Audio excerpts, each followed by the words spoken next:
నిరుద్యోగ యువకులకైతే కేసీఆర్ ప్రభుత్వంలో నోటిఫికేషన్ రావు, నోటిఫికేషన్లు వచ్చినా ఎగ్జామ్ జరగవు, ఎగ్జామ్స్ జరిగినా ప్రతిభకు పట్టం కట్టరు, బ్రోకర్లకే నౌకర్లు వస్తాయని చెప్పి మాట్లాడిన వ్యక్తి రేవంత్ రెడ్డి గారు. ఆయన తెలంగాణ తెచ్చుకున్నది ఉద్యోగాల కోసమని చెప్పి మా ప్రభుత్వం అధికారం వచ్చిన వెంటనే 2 లక్షల ఉద్యోగాలు భర్తీ చేస్తామని చెప్పి మాట ఇచ్చిన రేవంత్ రెడ్డి గారు ఉద్యోగ క్యాలెండర్ లేదు.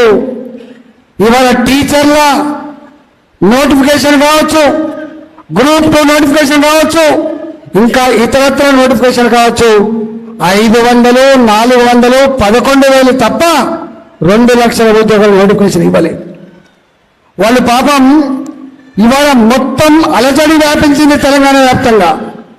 చదువుకున్న యువత అంతా కూడా బగ్గుమంటుంది, ఇవాళ కన్నెర చేస్తుంది. ఈ ముఖ్యమంత్రి మీద యుద్ధం ప్రకటించింది, ఈ ప్రభుత్వం మీద అవిశ్వాసం ప్రకటించింది తెలంగాణ చదువుకున్న యువత. ఇవాళ చివరికి వాళ్ళు అంటున్న మాట ఏంటంటే, నీ 2 లక్షల ఉద్యోగాలు దేవుడు అడుగు, నీ నోటిఫికేషన్లు గంగలమోని, కానీ ఇచ్చిన నోటిఫికేషన్లైనా మేమందరం రాసుకోవడానికి ప్రతి ఉద్యోగానికి ప్రతి వ్యక్తి ఎలిజిబిలిటీ ఉన్నది. ఇవాళ టీచర్ నౌకరు రాష్ట్రాల్లో గ్రూప్ 2 రాయకపోతుండే, ఇంతకుముందు గ్రూప్ 2 రాష్ట్రాల్లో గ్రూప్ 4కు రాయకపోతుండే.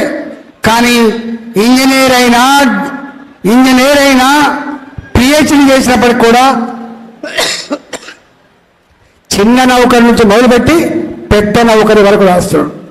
వాళ్ళు అడుగుతున్న మాట ఏంటంటే, అయ్యా ముఖ్యమంత్రి గారు, నీవిచ్చిన ఆ నోటిఫికేషన్లో ఉద్యోగాల కోసం మేము ఎగ్జామ్ రాయాలంటే కనీసం ఒక ఎగ్జామ్కు ఇంకొక ఎగ్జామ్కు 1 రోజుల గ్యాప్ ఇవ్వండి, 2 నెలల గ్యాప్ ఇవ్వండి, మేము ప్రిపేర్ అయ్యి రాసుకుంటామంటే వాళ్ళని తీసుకుపోయి పోలీస్ స్టేషన్ పెడుతున్నారు, వాళ్ళని తీసుకుపోయి కాలేజీలలో నిర్బంధిస్తూ ఉన్నారు, వాళ్ళ మీద అక్రమ కేసులు పెడుతున్నారు.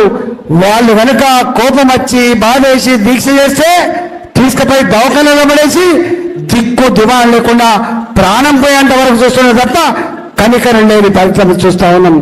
మాకు నిన్న నుంచి 100 మంది ఫోన్ చేస్తున్నారు, అన్నా మేము చచ్చిపోతున్నా కూడా కనికరం లేదా ఈ ప్రభుత్వానికి, మీరైనా నోరు విప్పండి, మీరైనా రిస్కులు రండి అని చెప్పి ఇలా మాట్లాడుతుందంటే 6 నెలల కాలంలోనే ఇవాళ మొత్తం చదువుకున్న నిరుద్యోగ యువతకి ఈ ప్రభుత్వం మీద భ్రమలు తొలగిపోలే కాదు, ఈ ప్రభుత్వాన్ని గద్దెదించేంత వరకు మేము నిద్రపోమని చెప్పి శపథం చేస్తున్న ఆందోళన అలజడి తెలంగాణలో మన పిల్లలు చేస్తున్న విషయం మనం మర్చిపోవద్దు.